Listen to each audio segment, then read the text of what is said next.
That's another huge thing in dealing with hardships, I think, is looking at the hardships that you've had and disappointments that you have and realize how those have benefited you and how those have, shaped you, but also like where they led you down your life.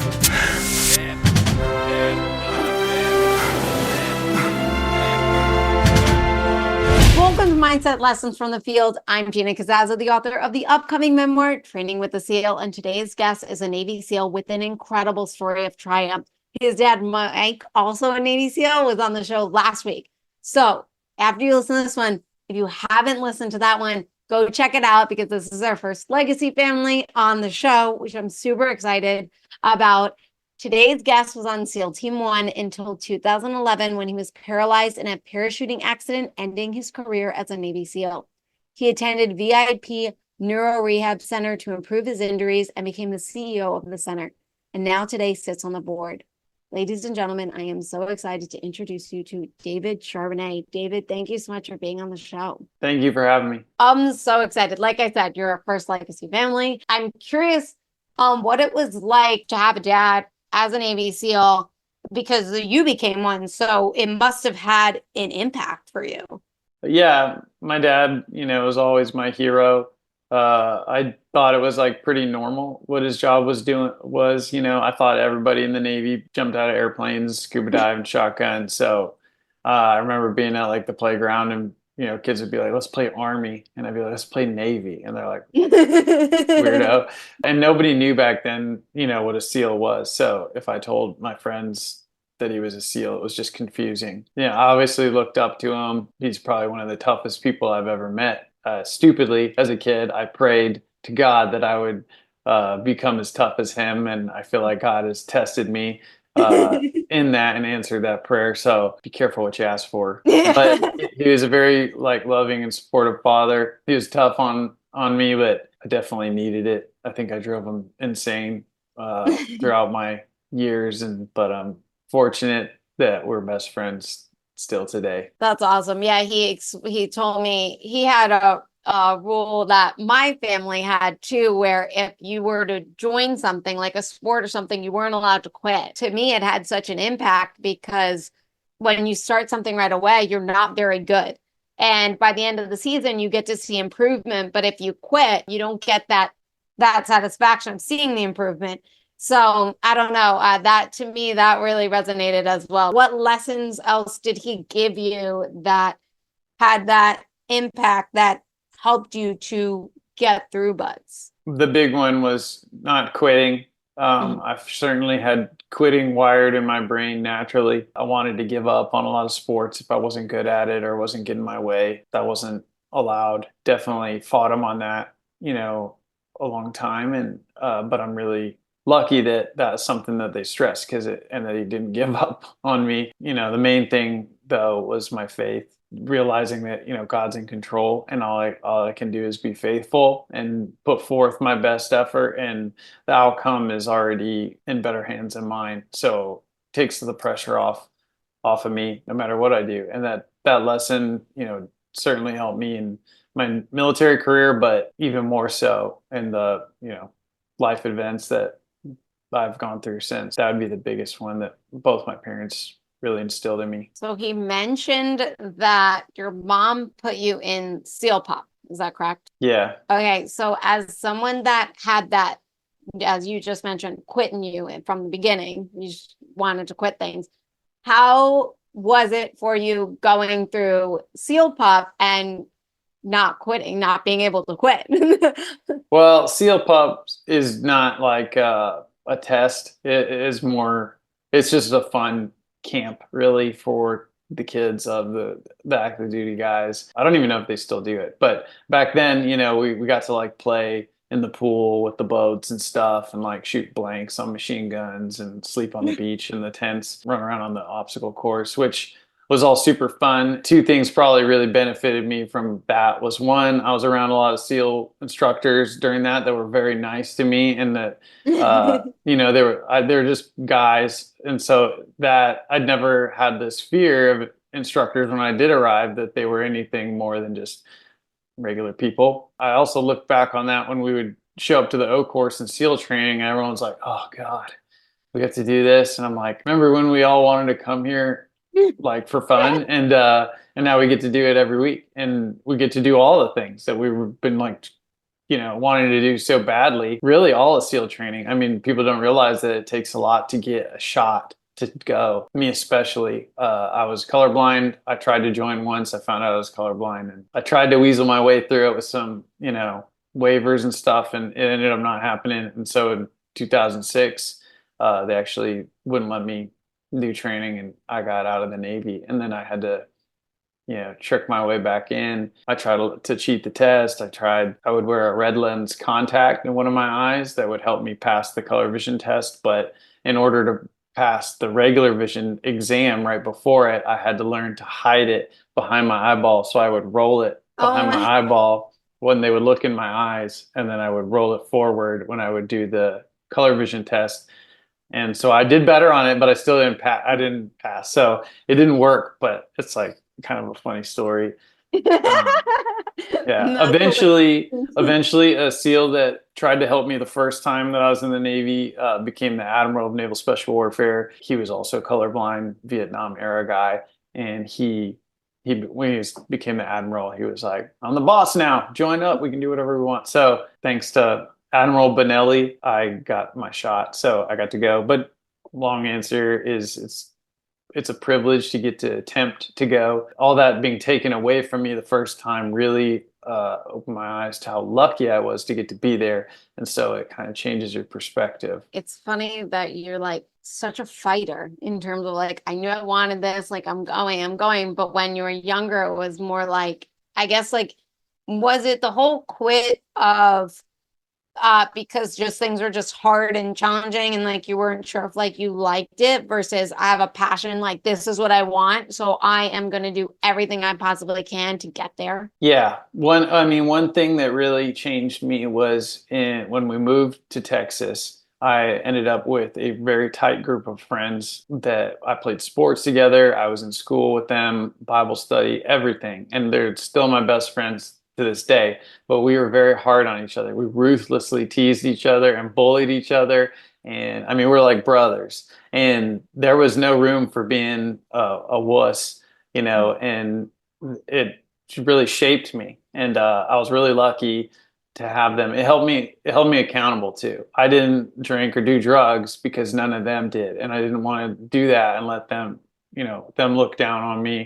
There was an accountability we all had that we didn't ever really speak of, but we just had a standard that we all knew we had. That we were tough and that we were going to do the right things. We did a lot of like, you know, rambunctious things, I guess, vandalism and, just regular boy stuff. But we're like, hey, we're not, doing really bad stuff. So, but it really shaped me to like not be a quitter, just not to like let discomfort be something that holds me back. I've always been really stubborn and want my way. So the weaseling to get back in the Navy just kind of came natural, especially after they told me I couldn't do it. Then I really wanted to do it. Um, I honestly joined in 2006. I graduated in high school in 2004, and I didn't even go to my graduation. I showed up after it was done, and just to hang out with my friends. And everyone's asking what college people are going to and stuff. And they're like, "What are you going to do, David?" On the spot, I just was like, "Well, I guess I'll just join the Navy and do what my dad did." And that's how I decided to join. And at that time, it took a while to get in.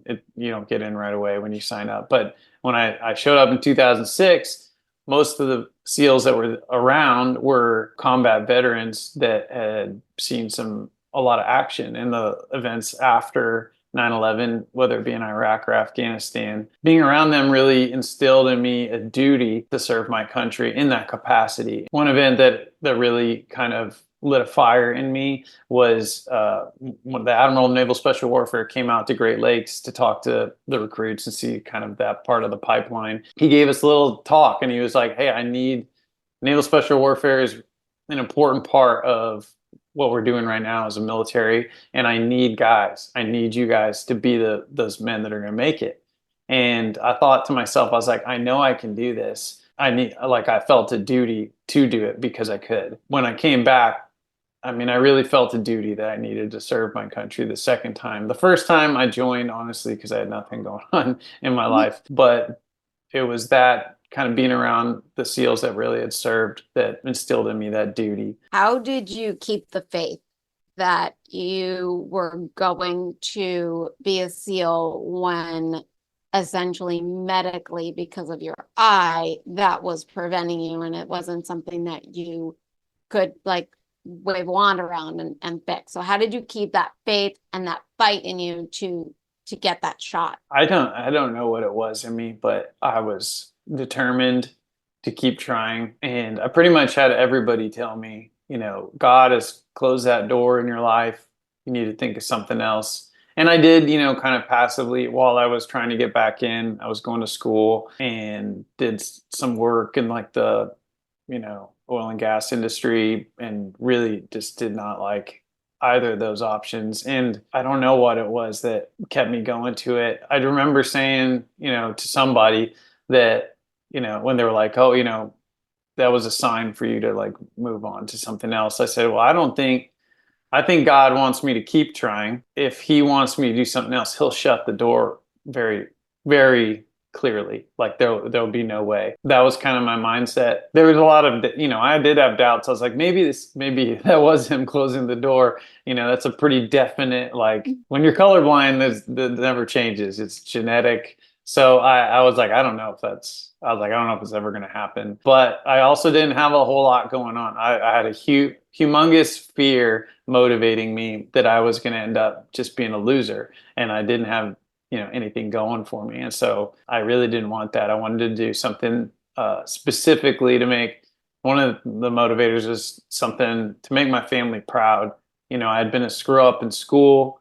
The only thing I really liked and tried hard on was sports, but I wasn't a great athlete that was going to go to college or anything like that. I just wanted to do something to make my family proud, and that was like the main motivator, I think. So when you got that opportunity and you were there and you got your buds, like how did that feel for you? It was pretty awesome. I was very excited to be there. Like everyone, I think I was questioning whether I was going to make it or not. You have to be lucky to make it through. There's so many, injuries are a huge thing. There's just a lot of things that can happen to you. And so I was just like, man, I hope I make it. But like I tell guys that are going through training now, I said, God will shut the door if you're not supposed to be here. He's got a lot of ways to do it. He can fail you on things. He can break your legs. He can you can get super sick and get rolled out of your class. Like there's a lot of ways for God to get you out of this training. Your job is to stay in until he shuts that door. And so that was kind of my mindset. I was just going to do it and see if I can. I remember one of the instructors were hassling me and they were like, why do you think you could be a SEAL? And I was like, I don't know if I can. And he was like, what? And, they were kind of didn't like that answer. And I was like, I'm here to find out. And he was like, oh, I like that answer. I was like, I don't know if I can, like, I don't know yet. I think that was probably the only honest answer anyone's ever given. It reminds me of, I was in fifth grade and we had this drug program called DARE. And the police officer comes in, they do this whole thing for like the whole semester. And then at the end, in order to graduate, they go up to you and go, are you ever going to do drugs? Right. And then like everyone's like, no, no, no. And it gets to me and I go, I don't know. And they go, what do you mean after what you just did? I go, well, in 5 years from now, the peer pressure, I don't know. And they were just like, and they were like, we need you to say no. And I'm like, I don't know if I can make that commitment. And, it was funny though, because I didn't drink until I turned 21. So it was just like so funny because ironically, I think I was the only one out of everyone that said, no. But Yeah. that's so funny. So did you find as a legacy that it was harder or easier? Were they tougher on you? Did they know you were a legacy? Did you know any of them when you were there? I didn't know any of the instructors from my dad's era or anything like that. They did ask when we started training if anyone had family in the teams, and my roommate also had a dad that was in the teams, and he rose his hand and I didn't, and I was like, "You're an idiot. You shouldn't tell them." They didn't really do anything with that information. They just wanted to know. And so I'm going through first phase, and I'm like, my name's Charbonnet. They almost never said it. And if they did, they said it wrong. They'd say pronounce it a different way, Charbonnet or, Charbonnet or something else. And so I'm like the gray man, which is like what everybody wants to be, where like Yeah. instructors don't notice you for anything good or bad. You're kind of just a guy. And so going through Hell Week, and my dad came out to San Diego and was like walking around, watching evolutions when he could find the class, run around Coronado. And I would see him off in the distance, like on base and stuff. And it was kind of cool. It like motivated me knowing he was around. But one day, I think like Wednesday lunch or something, we're in line to get Is food. this in, we're in Hell Week still? We're yeah, in Hell Okay. Week. And so Okay. I've been awake for a couple days now, and I look and he's at the he's like at the galley. There's like a little like chairs out in the outside, and he's talking to one of our instructors, and I'm like, dude, that's like a little bit risky. And so I just thought, I'm like, he knows what he's doing. He's not going to give up any information. And so we go eat, and then we had like med checks that day. And when I come out of med checks, they strip you down, check you, make sure you're all put together all right. And then so I'm putting my clothes back on, and while you're getting dressed, there's instructors hassling you and throwing water on you and stuff. And the rest of the class is out getting messed with out on the beach as everyone filters in. And so I'm getting my time like my boot or something, and the instructor comes up behind me. He's like, Charbonnet. And I was like, oh, he just said it right. And then he's like, what do you think your dad's doing right now? And I was like, oh man, there's no way. I was like, he doesn't know. And so I was like, couldn't tell you. Bull crap. And then so he starts like hammering me, and so then, I'm like, oh man. And then my like tired mind, I'm like, maybe only he found out. So I'm like running to the beach now. And when I get out to the beach, the instructor that was talking to my dad has a picture of his bud's class. And he's like, whoever can answer this question doesn't get, doesn't have to hit the surf. Whose daddy is in this picture? And I was like, oh no. So they're like working us because they're like, why is your dad following us around? Like, I don't know if they were just messing with me or not, but they were like basically like blaming me, saying like I was giving them information of where we were going to be and stuff, which is impossible. So they're like, I better not see him again. If I see him again, you're going to pay the man. And I'm like, I can't do anything. He's got access to the base, like he can do whatever he wants. And so, anyways, like we better not see him again. Hit the surf. So the whole class runs over the berm, and we're on base, so it's like empty beach. So we run over the berm, and there's one guy on the beach, and it's my dad walking down the beach.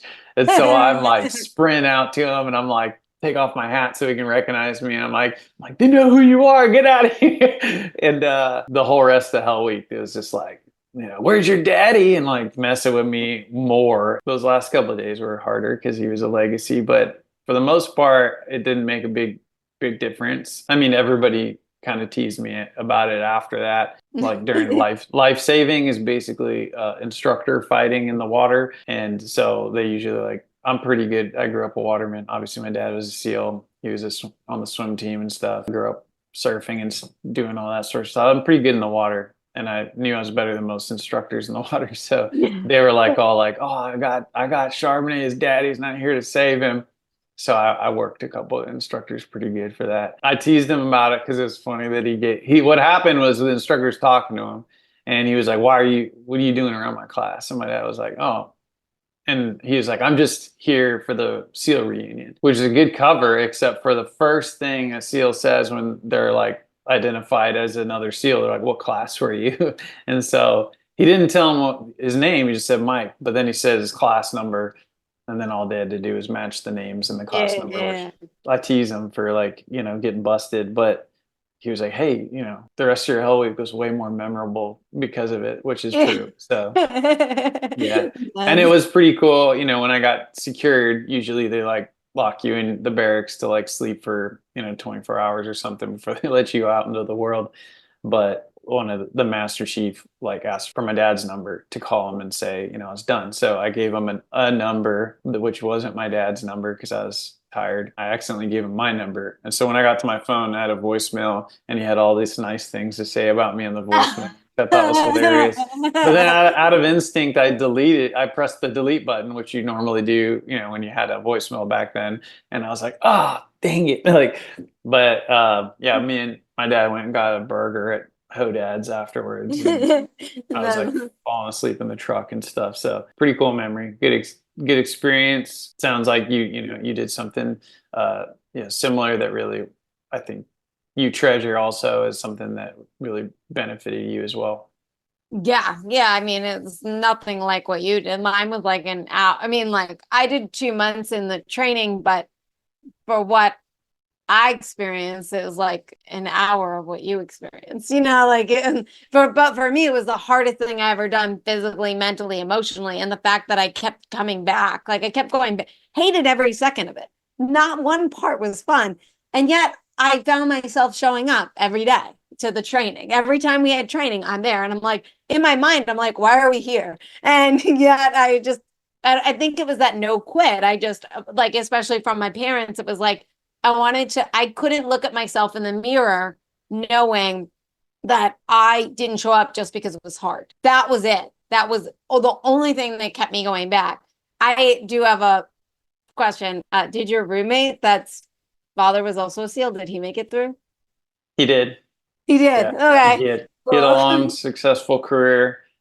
Oh, Yeah. wow. Yeah. Okay, what I want to know too, what you mentioned, you had that no quit, in you during the buds, as you were mentioning, but you said there was doubt. Like it was like, I didn't think about quitting per se, but you said there were some doubts on, can I do this? So how did you conquer those doubts? You just have to keep moving forward to find out. It's not so much as conquering. It wasn't really doubts. It was just wondering, what my future held, not knowing what it was going to be. All I could do was keep moving forward towards the goal to find out if it was going to happen or not. You play a game, you play a football game or whatever, you're not guaranteed going to win the game. And you got to move forward and try your best. And if you lose, it's not failure per se. You can do your best and still lose. The other team can do better. You can't find out what's going to happen unless you play the game. And so all I could do is play the game and see what God had in store for my future. And, fortunately, I got to experience all of SEAL training and go through in one shot. So, So you didn't get rolled at all. You went through one shot. no, not a That's awesome. filthy rollback. Well, your dad did say you were made to be a SEAL. He said you have that in you. And what I want to know from what he said is, what do you think you need to have in you? Like he said, like you were made to be a SEAL. So what do you think you have that made you the SEAL? I don't know. I did see that in myself. I realized that, I guess a lot of people kind of just saw me going towards that kind of path in life just from being in high school and being, people don't really understand SEALs are, professionals and they're not just like crazy people. And so in high school, I was kind of nuts and just like, they were like, oh, yeah, he's gonna be a SEAL. So, but I was kind of like born and bred for it, I was around it a lot as a little kid, so I didn't have whole lot of fear, or aura around being around the base and the instructors and all that. Like it's just a job. It's a fun job and it's the weirdest application process I think on earth. But, it's just a job and those guys are just regular people. I used to always really like be perplexed and like kind of wish that I had it. My dad had this confidence that not like an arrogance, but like just he wasn't, it didn't, things didn't bother him. He wasn't worried about being embarrassed or like, not doing well at something. He just didn't care about that stuff. He seemed fully like comfortable with who he was. And I definitely wasn't growing up. And I always was like, man, like, I wonder if I'll ever be like that. And I think I learned in buds that you just start to like not care. Like you just like have no, it's not like your confidence goes up. It's just like your opinion of yourself goes down to where you just get treated like crap that you're just like, whatever. Like once you learn, like it's kind of like the sticks and stones can't hurt me sort of thing, like, or words can't hurt me, or I forget how the saying goes, but you realize like, everything's gonna be all right. It like doesn't really matter. And so you start to realize like I can handle a lot more, and I think everybody, does experience that hopefully in life, just from the bumps and bruises you get as a kid and then, as an adult, everybody goes through hard things. Everybody. We're guaranteed that you're going to go through hard things. And I firmly believe that almost everybody goes through things way harder than buds just naturally. If you're a parent, I think you do.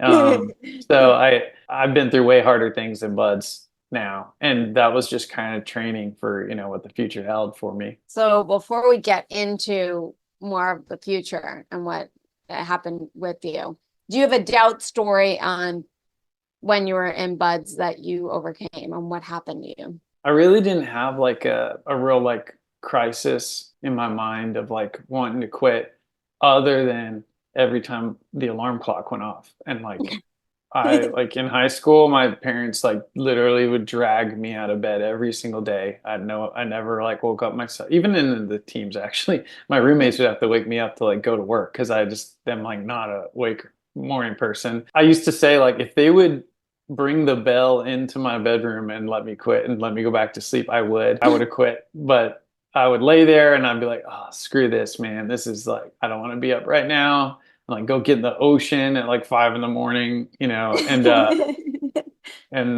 I would just lay there and I was like, if I quit, I'm still gonna have to get my uniform on. I'm still gonna have to go to the office, tell them I quit, then, process out. Like it's gonna be a whole thing. So I'm gonna get up, might as well like do what I want to do, what I came here to do if I'm gonna be up. So that was the only time I really was like, screw this, I don't want to do this. But the rest of the time, I always had this feeling of like what else are you gonna be like you have nothing else to do. Like I don't have like rich daddy that's got like a law firm that he's looking to like have me take over. There wasn't like other things that I had going on in my life. So I was kind of like You didn't have a fallback. no, I felt like I had all my eggs in that basket. And Mhm. I always had really admired people that like did have a lot of options that pushed through it. And I've witnessed a lot of people that truly are tough that like, didn't seem to affect them mentally and physically like it did. Hell Week mentally really messed with me. Like apparently I just the lack of sleep really was difficult. I was falling asleep constantly, towards the end of that week and was irritating a lot of people because I kept falling asleep. So, but yeah, I don't have a story really of me like That's fight off doubt really, I guess, but just the overall throughout all the training, I just had this like feeling that I didn't have an option. Like in Hell Week, right. You'd be running down the beach with your boats on your heads and just being like, God, I'm so tired. Like I just want to lay down. And you'd look and you'd see in the barracks, you could see some of the windows. The barracks are empty when you start Hell Week, but some of the rooms now had their lights on with like doors or windows open, meaning like guys had quit and now they're sleeping in their room or whatever. And I would look up there and be like, oh, I bet that's so nice. And I was like, I wish I could do that. Like I wish I could go in there, but I don't have that option. So like I just didn't see it as an option to quit. Like I figured like SEAL training already when I was going into it, they're gonna tell me when I'm not allowed to do it anymore. Like they're gonna tell me, medically, you're not allowed to do it, or like, hey, you're just not cutting the, the standard and something. That was like my mindset was like that was the way that they were gonna boot you out, because like who quits during a job interview? They just the interviewer tells you you're not going to get the job.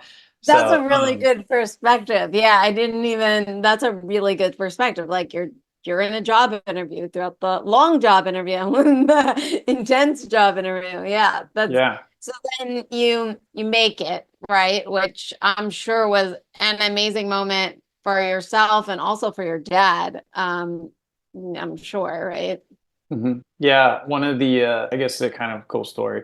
So when I got dropped from training the first time, supposed to go to the office, like they're gonna take my card and like I'm out of the Navy, and I'm like call my dad. I was like, I can't believe I have to do this right now. I was like, I can't believe it. I was like, I thought this is what I was supposed to do, and he was like, well, go tell them they made a mistake. And I was like, I can't do that. He's like, just go march into the CO's office and tell him. I was like, I can't do that. And he's like, you're about to be out of the Navy in like half an hour. What are they gonna do? And I was like, all right. So I hung up the phone. I went to Bud's and marched right into the CO's office. And like the guy at the front desk was like, "Whoa, what are you doing?" And I just like went to open the door and I was like, I got to talk to the CO. And he was like, well, he's not here. Just the XO's here today. And I was like, well, I have to talk to him. He's like, well, you got to schedule an appointment. And I was like, well, I'm about out of the Navy in like a couple minutes. So I got to talk to him right now. And the guy was like, oh my God. So he like when interrupted whatever he was doing to come out and talk to me. And he came out. I won't say his name because I don't know if he wants to be mentioned, but he was like, he was very nice once or sympathetic once he realized like I was like, hey, this is my I was like, give me a shot. I can't leave without knowing I came in here and tried. And he was like, that's commendable. He's like, but take that determination somewhere else. And so I was like, all right. And I left and got out of the Navy. So then fast forward, I'm going through training and then I make it. The graduation's on the grinder and my dad and my mom are there and my dad sees this guy, this commander, and they know each other. So they're like, hey, and he's like, you remember that guy that came into your office and you told him to take his determination somewhere else? He's like, yeah, yeah. He's like, that was my son. He's like, what's he doing? He's like, well, he took it to SEAL Team One. And so it's kind of a cool, like around the That is a full really circle cool moment. story. Yeah. Yeah, that's awesome. Wow. Yeah, But that's amazing. my dad, they allowed him to pin me, which was a cool moment. And so, he got to put the trident on my chest. And then we had a really awesome program back then, a mental toughness classes that they would do in first phase to kind of like help, give you advice on like mental toughness techniques. And we covered a lot of things. But one of the things was a mantra or like and visualization. And so one thing I couldn't think of a mantra like to kind of tell myself to motivate me, when I needed help or whatever, but I would visualize, I had like a mental picture of me giving my trident to my mom and like saying like, I did this to like make you guys proud. And even though I knew they were always proud of me. But so I had that in my head, like that's going to feel so good that one day if I can do that, like I would think about that all the time. I would think about that during training and think about how nice that would be to get to do that. And so when I graduated, I did get to do that. And so I gave my mom, has my trident. And so, or like my original one, that was a special moment, that a goal that I really wanted to do from when I started. And so I got to accomplish that. And so that was probably one of the highlights. That's really cool. I had mantras each week to get me through the training. And my first one, my dad was really tough guy. Just like one of those guys that's like doesn't understand if you're crying. It's like, what's there to cry about? Like that type Yeah. of guy.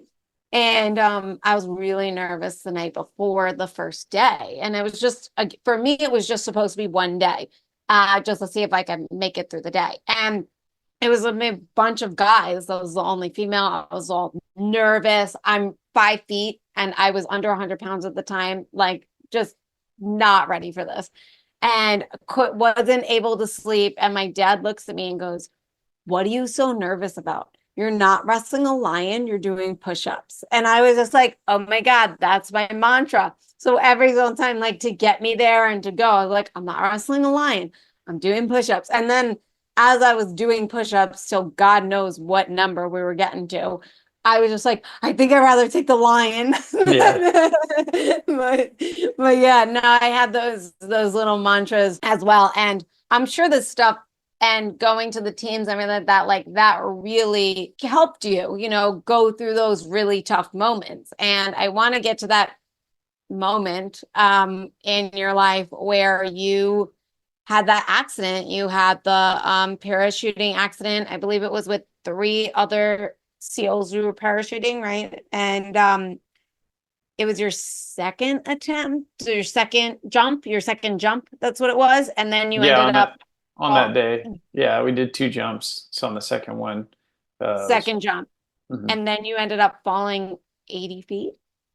Yeah, I mean, I stalled Something my like that. canopy at 80 feet, so I came down pretty quick after that. I was trying to avoid airplane on the ground, and if I maybe been more experienced jumper, I would have, in hindsight, made arrangements earlier in my approach And but anyways, I got myself in a really bad spot of trying to avoid the airplane, and I was also around a lot of jumpers, but I was going perpendicular to their path. And so I really didn't want to hit anybody in the air because it could, collapse both our canopies and we fall. And I didn't want to kill anybody, other than me that day. And so I tried to turn really easy, even though I knew I was lower than I meant to be. It took me longer to get past the airplane. So I was lower than I wanted. And so I knew I was lower than you're supposed to be when you turn, but I thought I could still do it. The canopy was bigger than the one that I normally use. So they'd come out of stalls slower. And so I turned and like immediately I like hit the ground. It was like I went from like 80 feet to like zero so quick that I didn't have really time to be like scared or anything. I just like threw my legs out and tuck and rolled and kind of ate it. I was like, adrenaline was buzzing at that point. I was all like kind of tangled up in my parachute, and, like dirt in my mouth and stuff, and my helmet went flying off. And I was like, holy crap, that was like a really hard hit. I was like, God, man, I probably like broke a leg or something because I was just like everything was just vibrating. It felt my adrenaline was pumping. I was actually jumping for fun because I had to do this like Arabic school that I kind of got shafted that I had to do and nobody wanted to do it. My platoon felt bad for me, so they gave me extra time before deployment. So I was going to go meet them. They were already gone and I was supposed to meet them on Monday, but I was jumping Saturday with a couple of my friends that I probably wouldn't see for a while. I was like, oh man, they're gonna be so pissed at me if I broke my leg. And so I'm like untangling the parachute. And then when I looked at my legs, they were laying different than how I thought they were in my mind. And that was like my first indication. And then I was wearing swim trunks. And so I just touched my knee and then I tried to move my foot and I couldn't. And I was like, oh. So I knew what had happened. And then I just like, laid my head down on the field, looked up at the blue San Diego sky and said, "All right, God, let's do this now." That started the next chapter in my life. Oh my gosh. Like that is, I mean, how how hard and how long did it take to process? Like, because it seems like it was really quick in terms of like, okay, like let's go into this new chapter. But then you have all these like surgeries, I'm assuming, like you have all this stuff that's going on and everything's completely out of your control and your career's over and you have to go through a whole new direction. So how mentally what was going on? Take us there. Well, I was pretty stoic, early on, maybe like the first 10 days. Had emergency surgery the next morning. I was in probably the most pain that I had ever been in. But after the surgery, my back felt pretty good because I was in so much pain that even the post-surgery pain was like minor compared. But for 10 days, I was like in the ICU or whatever.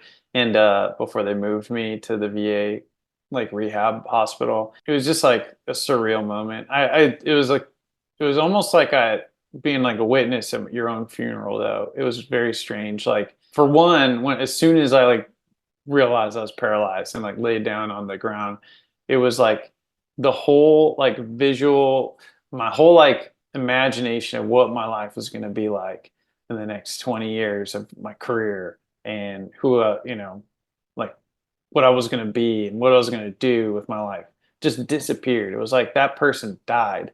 And then it was like an empty path that I had no idea what was going to be on. And so it was like watching myself die and in the ICU. And I'm fortunate enough to have a lot of people that really care about me. And so I had a lot of people just coming by the hospital, like, being over my bed and be like, "Oh man, Dave, are you all right?" And being like really upset. And, it was just really weird. It was like weird. It was like watching people come by my casket or something. And I'm really thankful for them. It was really encouraging too, but like it was also like this is so weird. So I was like doing all right, because I wasn't really thinking too far ahead. Kind of two things really sent me down into like a spiral up. I don't remember how many days after, but I was still in the ICU. I started having very intense pain in my legs. It was unbearable. And there was no amount of medication that they could like shoot me up with that seemed to do anything to it. I was losing my mind, like, and it was just not never ending. It just went on and on and on all night. And that started being like a regular occurrence, like every night, and sometimes during the daytime. I couldn't believe how bad it was. And you'd look at your legs and there's nothing wrong with them, but it feels like someone's like snapping your bones. And Oh, it's like, so amputees get what's called phantom limb pain or phantom pains. And paralyzed people sometimes with an injury that's similar to mine can get, they call them like neuropathic pain, but it's basically just like your nervous system freaking out.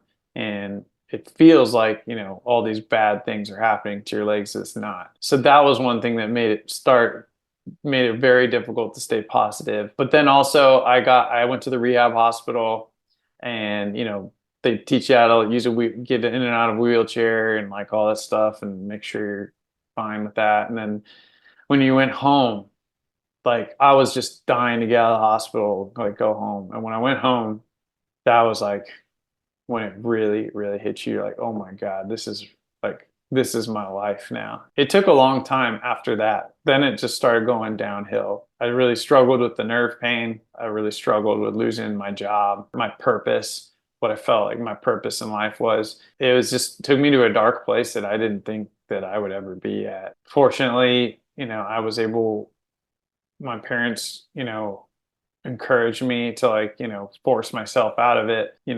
Finally, it was like you had to hit rock bottom, but I was just constantly thinking about dying or like, well, killing myself.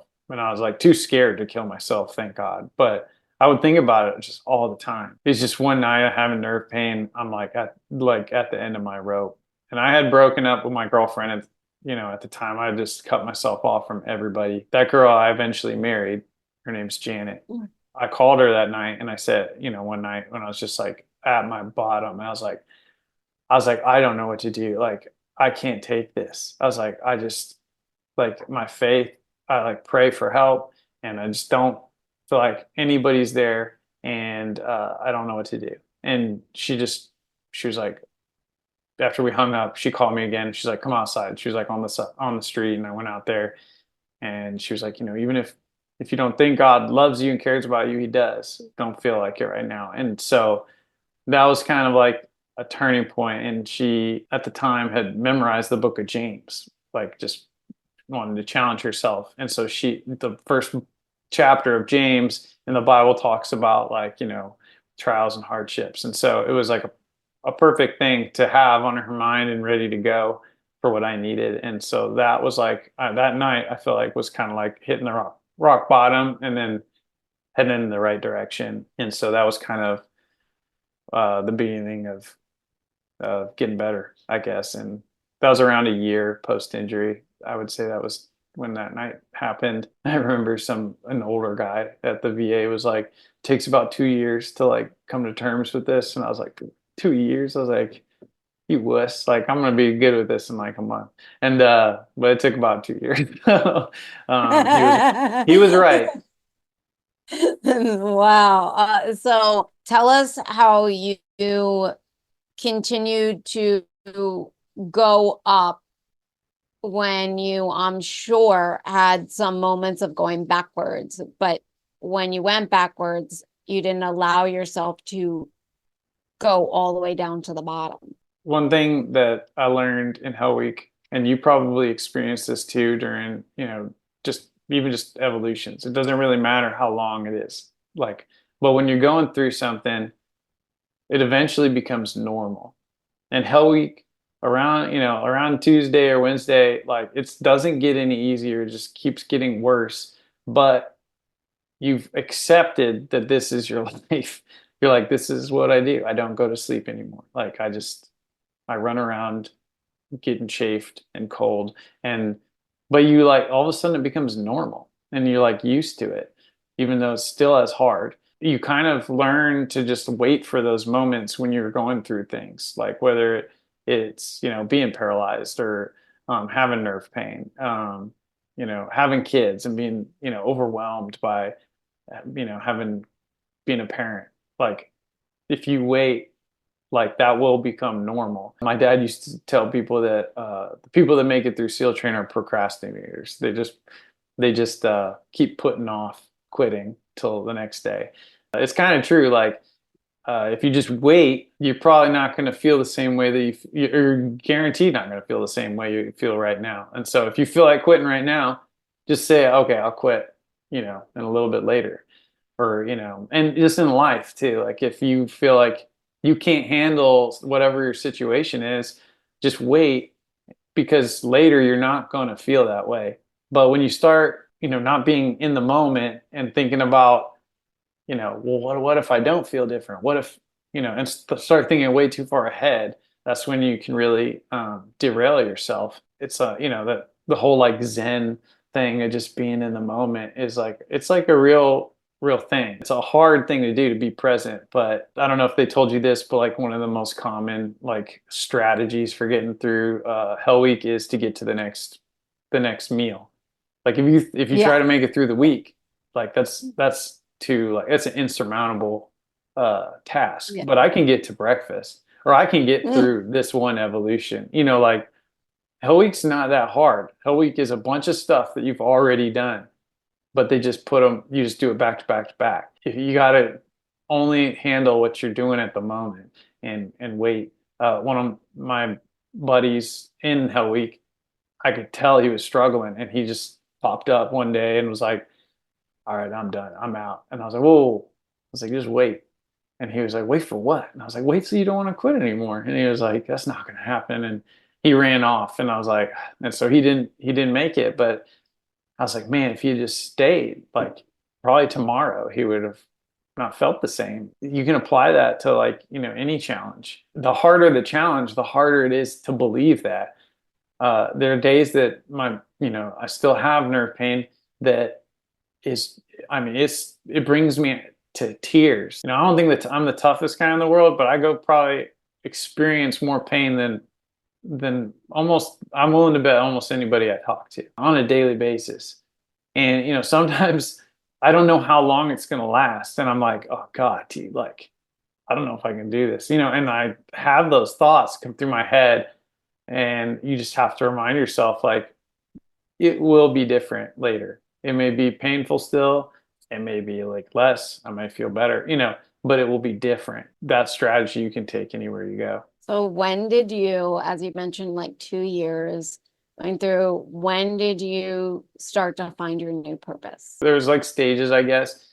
So I was going to this place called VIP Neuro Rehab Center, which the SEAL Team One PT found and said that I should go there because it's specifically for like rehabbing spinal cord injuries and strokes and cerebral palsy and stuff like that. So I was going there, and that was pretty much what I did every day. I just go there, do my session, come home, sleep, whatever, and rest.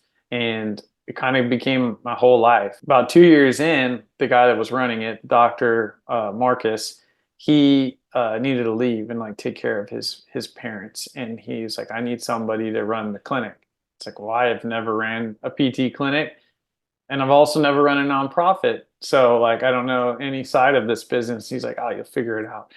And he's like, also, it's going out of business. So if you don't do it, like it's gonna, if you crumble it, like, so be it. I tried to do it. It took me like a week to realize I needed help. I told my wife, I was like, you want to quit your job and we can both be volunteers at this clinic. And so, yeah, because they couldn't afford to pay anybody to do the job. Fortunately, I was getting money from the Navy as my retirement. And so we prayed about it and we took it on. And I would say, my wife was probably the biggest part of like, she did a lot of grant writing. She got a couple grants. We partnered with other groups like my dad's organization, Beyond the Teams, to do events. And my good friend, Chad Wright, did a fundraising effort on his, YouTube platform that, raised $250,000. And so 9 years later, we could afford to pay somebody for that director position and replace me with a real person. And one of our managers, who just has a real good heart and a passion for the people that he works with, and even has experienced a spinal cord injury himself when he was younger. We asked him to take over the director job, and so Brian is our new director. And being there for other people that were going through, what I was going through at that time was kind of like that new that new kind of purpose, the new chapter, or so I felt, so I thought. And, eventually it was time to move on, and Brian took over. And so he's the director now. I'm still involved with the board and fundraising, but it was kind of like, now what? I started to kind of feel that feeling again of like, what's my purpose in life, And a friend of mine from church, he just got out of the SEAL teams, and he was like, hey, I want to start a Bible study for the Buds guys. And I'd kind of like put SEAL team in the rearview mirror. At the beginning, it was too painful to be, to think about it a whole lot. And I was fine with it now. And so I was like, yeah, I'd be down to help with that. And over the last couple of years, we've gotten to mentor a lot of young men that are going through SEAL training. And I call them my kids. They're like half my age now, but it's a real purpose. And I've gotten to be there for guys that are going through some real hard things, not just Bud's hard things, but like real life hard things, like deaths in the family and deaths from teammates. Getting to be there for those guys and have my experiences of the bad things that have happened in my life, the really hardships, like I wouldn't get to be there for them if that all hadn't happened. We talk about it all the time, like that God, sometimes uses your strengths, but more times he uses your weaknesses. When I broke my back, the day of October 14th, 2011, I was, 200 pounds. I could run, a sub 6 mile, like any second I wanted. I could lift however much weights. Like I was a trained killer. Like I was, by definition of like the world standards, I was strong. Boom. In one day, I like can't even reach the top shelf in the grocery store. I need help with like everything. Like I'm now like by any definition weak. There's a lot I can't do. Like I am like weak compared to that person that I was on October 14th, 2011. And I feel like I'm more useful now. I've have more purpose now than I did back then. All the things that have led up to now, all the hardships have kind of built the person that I am. But it's also led me down the path that I went. I don't know if I would have married my wife. I don't know if I would have my kids that I have now. Those things I wouldn't trade for anything. And that's another huge thing in dealing with hardships, I think, is looking at the hardships that you've had and disappointments that you have and realize how those have benefited you and how those have, shaped you, but also like where they led you down your life. One of our kids that is going through training, he got rolled for something, and that'll delay his graduation date. It will also probably change what team he gets assigned to. It'll change what cycles of deployments he's on. It'll change who he sees and when he sees them in life. It'll probably affect who he marries. It'll probably affect the kids that he has. It'll change, and in 60 years, he might look back at that time and be like, thank God that I got rolled that time, because it has made my life how it is. And so it's kind of important to like look back at that and see what's in play, and the disappointments that happen in your life. It's okay to be disappointed about them, but also see them for what they are. And it helps you be able to accept disappointments when they happen and realize that they can be huge blessings. Yeah, for sure. Definitely. I want to know then, as a wrap-up question, what do you got for us to develop that mental strength to like tackle all the hardships that are coming our way? I'm like really big on like creating good habits. I was somebody who didn't like any structure or like, routines or anything like when I was younger. And now like I'm all about it because I've realized how good it can be. Our first phase proctor is awesome SEAL and somebody I really looked up to. He said, all I ask is that you do the right thing every single time. And for whatever reason, that like really hit home. I was like, how simple is that? I was like, all I have to do is the right thing all the time, or try to. One example is like when you leave the grocery store and you put all your stuff in the car. It's so tempting every single time. And I think about this all the time when I'm at the grocery store. I'm like, I could just leave the cart right there. I could. It doesn't matter. But the right thing to do is to go put it away, just because it's a habit. And if I don't do it today, it'll give me an excuse to skip it on another day. Like I read my Bible every single day, because if I skip it one day, it'll be an excuse that I can skip it another day. And having those rules set to make good habits, because it's not just about putting away your grocery cart. It's about having a habit of doing the little things right, so that it's not hard. It's not a hard decision to do the big things right when they come. It's just what you do. It's just who you are. You're just a person that makes the right decision. And so it's just like exercising. You do those little things right. It's building that strength to do the harder things right when they come. Thank you so much. And thank you for being a guest on the show. You were absolutely incredible. And I really enjoyed talking with you. My pleasure. It's good talking to you too. I hope it was beneficial. It was more than beneficial. It was amazing. And I hope everyone that's listening feels the same way. And like, I'm going to remind you guys, go listen to his dad's episode if you haven't yet. And don't forget to like, comment, share, subscribe, and become a Patreon member so you get access to our bonus episodes that only our Patreon members get. And I will see you guys next week.